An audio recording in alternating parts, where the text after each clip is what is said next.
You're listening to an AppleVis podcast.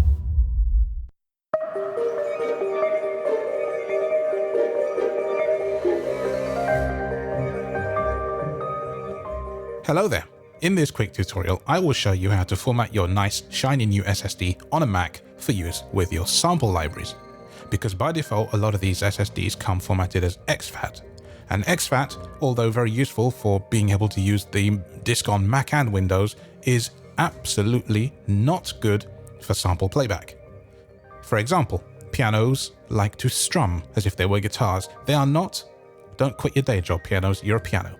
If you play a massive chord, when you've got a piano on a disc like this, it will be bad for you. Also, you will find that you have rendering issues, offline dropouts, all sorts of notes going away where they shouldn't be, and very, very, very slow load times. So let me show you quickly how to format this disk as APFS or HPFS for Mac, if that's what it's called. I always forget. No, macOS Extended, isn't it? macOS Extended, but we're going to use APFS in this instance.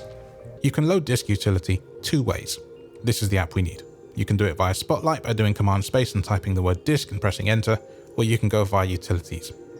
Pick your poison. If you're going to go via utilities, which I'm not, you can go to Finder with Command Tab until you reach Finder, do Command Shift U, and then type disk, and then open it with Command O or Command down arrow.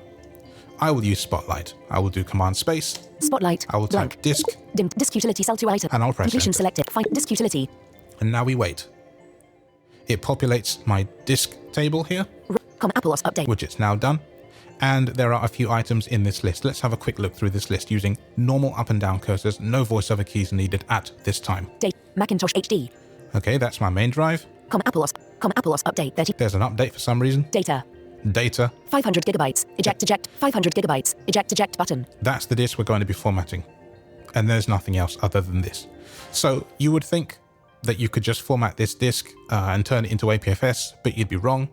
There's a couple of ways to get to the next part. You can do VO-Shift-M if you want to get into the context menu, or do a two-finger click on your trackpad if you like.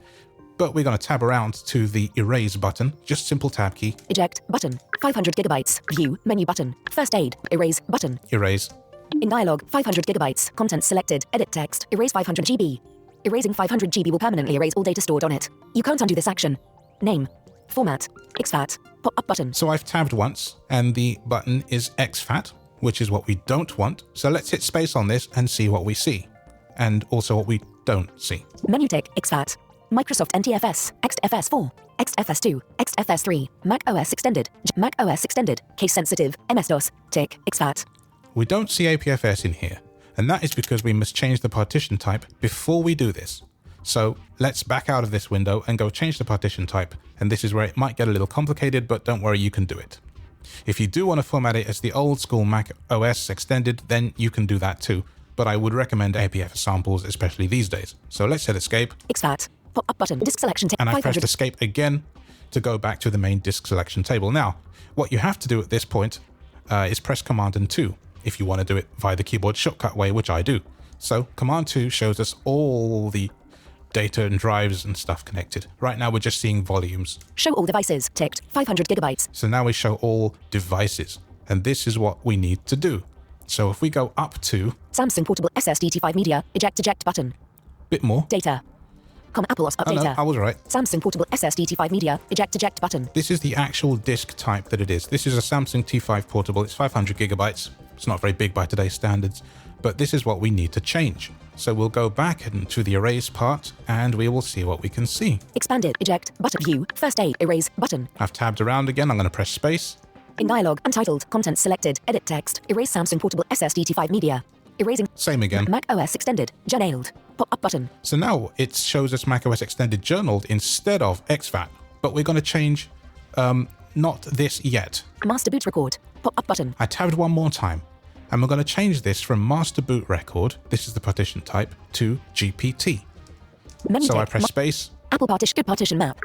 and it's a GID partition map, GPT. So we press enter on GID partition map, Good partition map. Pop-up button. and then we can shift tab again, macOS Extended. Journaled. Pop-up button. and then we can change this hopefully to APFS. Menu tick. macOS MS-DOS. exFAT. Microsoft XFS4. XFS. XFPFS. Here we go. APFS. Yes, speech does say things a bit weirdly sometimes. APFS. Pop-up button. So there we go. Now we can label this disk if we want. Untitled. Content selected. Edit I will text. call it, let's call it test disk. Selection test. Luckily, this is something I do not need to keep, so I don't mind if I erase it. So we'll now tab around to the erase button. APFS partition map. Cancel. But erase button. And hit this. Expanded. Disclosure triangle. Erasing Samsung portable SSD T5 media and creating test disk. Creating the partition map. Hide details. Don't. And there is a table. We can tab into the table and we can cursor up and down in this table and read the output. Table. Unmounting disk. Selected. Waiting for partitions. Formatting disk success to as macOS extended. Journaled. With name test disk. Initialize /dev/ disk success. Initial mounting disk. Creating a new empty APFS container. Creating a new empty APFS container. It's updating as I cursor through it, so sometimes you may find that it's reading a bit weirdly. But as long as the last few lines look good, I'll do Command down arrow to get to the end of the table. Unmounting volume. Switch. Unmounting. Switch. Created. Mounting a PFS volume. Setting volume permission. Empty cell. Operation successful. Operation successful. This looks good. Okay, so I'll press enter to come out of this table. Disk selection table. Table. Samsung portable SSD T5 media. Eject button. I'll go down. Selected. Container disk 7. Test disk. Eject button. And there it says test disk. And so we've definitely formatted it because the name of the disk has changed from 500 GB to test disk. So let's see what the kind of format of the disk is. If I do Command I for information, hopefully we'll get some info about this disk and be able to read what it says. Get info. Test disk info. Window. Busy. Progress indicator. Test disk info. Window. Busy. I will tab. Table. And here's another table, and we can read it with our normal cursors. Volume name. Volume type. A BSD device node. Oh. Volume type.